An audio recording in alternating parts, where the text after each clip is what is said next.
Good morning! Happy Tuesday! Ayan, so malamig pa rin ang ating panahon and sobrang hangin pa din. Ayan. So far, marami naman sa ating plants ay masaya. Pero may mga halaman din na malungkot. So ano-ano nga ba ang mga halaman dito sa aking area na malungkot ngayong mahangin at taglamig? So, ito ay based lamang guys sa aming location. So, hindi sinabing pag malungkot sa akin is malungkot sa inyo. Ayan, unang-una na dyan guys is caladium. Ayan, si caladium nakalbo na talaga oh. And the last leaf has fallen. Ayan, wala na. Sa lahat ng caladium kasi guys, itong si Lendeni ay yung maganda sa akin. Pero ayan, nakalbo na rin siya.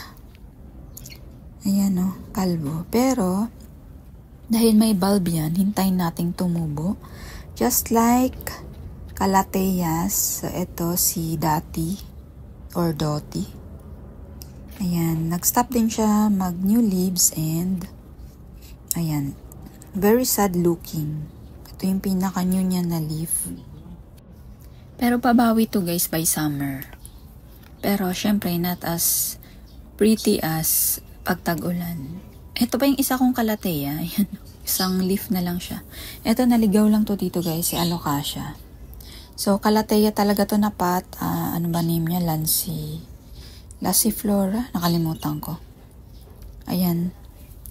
Isa na lang yung natirang dahon pero maganda. Maganda yung natirang dahon. No? Hindi siya yung nagki-crispy. Ayan. So, hintayin na rin natin to by summer. Actually, guys, yung mga tinira kong Calathea dito, sila yung mga kahit gantong taglamig, maganda pa rin. Pero this year, ewan ko. Ayan, pumangit sila ng husto talaga. And Alocasia, ayan. Last leaf, nawala na rin. Ayan, ganun din ang Alocasia. They love humidity. Kaya sad din sila ngayong panahong ganito. So, ito ay sa area ko lang guys ha. Maaring sa iba, maganda pa rin yung mga ganito nyo na variety. Pero sa lugar ko is ganito. Isa pa is ating Anthurium. Ayan, nag-stop din siya mag-produce ng mga new leaves. Ayan, minto din siya. Sobrang alikabok. Kasi sobrang hangin talaga. Pero maganda naman yung leaf niya oh. Wala siyang mga brown edges. Ayan. So, wait na lang natin pag summer. Babawi sila guys. And then, lalo pag tag-ulan. Ayan. Sobrang ganda na nila ulit. Ayan. Sa ating rubber trees, ayan, medyo bumagal din yung kanilang growth. Pero may mga new leaves pa din. Ayan. Meron pa rin. Ayan. Bumagal lang talaga yung kanilang pagtubo. And, hindi sila ganun kaganda ng kulay pag summer. Hoyas, okay naman yung hoyas. May magbubloom dito eh. Ayan. Kaso hindi tumutuloy. Siguro by end of Feb, magbubloom na yung dito. Mga flower buds. Meron pa dito new leaf. Ayan.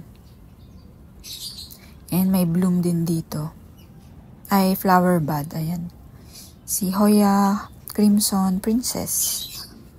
Yan, hindi pa lang nag-o-open. So far, kasi ang succulents nga ang pinaka-happy ngayon. Astrogym na masaya din. And ferns.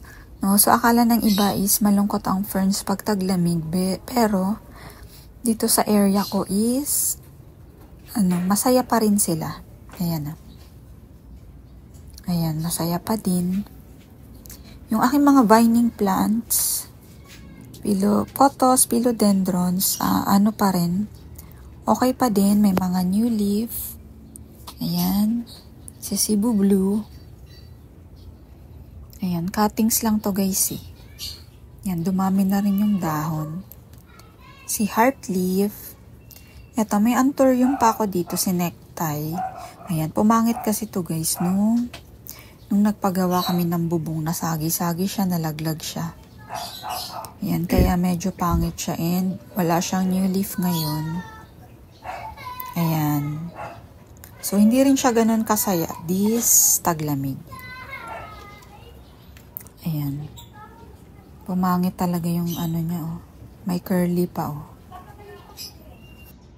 Pwede nating i-increase ang humidity guys by putting water sa mga paligid nila. Sa mga humidity loving plants, lagay lang tayo dyan ng mga baso ng tubig sa paligid nila, sa tabi ng mga pots, yan, sa tabi ng halaman, ganun. Pero hindi ko na ginagawa yan kasi nga, iilan na lang yung mga tinira ko na plants na mahilig sa humidity, tulad ng calatheas, alocasias. Doon talaga ako nag-downsize guys ng mga plant varieties na ganun. Caladium, alocasia, calatheas. Ayan. So kung makikita nyo, iilang pots na lang sila. Ayan, pasensya na makalat. Ayan, makalat pa rin ang ating garden. Ang ganda ni ganda talaga ni String of Hearts variegated. So ayan, para makatulong sa kanila, ayun, ganun, mag-boost tayo ng humidity by putting water sa mga tabi nila. Ayan. Kaya nga hindi na talaga ako nag-keep pa ng ibang plants na tulad nila. Last year kasi guys, nung taglamig, hindi sila pumangit ng ganito. Ayan, di ko alam. Siguro iba yung lamig ngayon. Kaya ganun. Ayan, ito. Hindi na rin ako nag-alocasya pero tumubo to. And ayan, bigay lang naman yan si Black Velvet kasi wala na talaga akong alocasya dito guys. Sa Calathea, 2 na lang. Tapos sa Caladium, wala na rin talaga. Ayan, kinip ko lang si Lendeni ay. Kaso ewan ko, nakalbo siya ngayon this year. So ayan. Ayan ang ating Tuesday morning. Ayan, malamig pa din. So sulitin na natin ang lamig kasi El Nino talaga ngayong summer. So ready na tayo sa tag-init naman. Ayan. Have a nice day.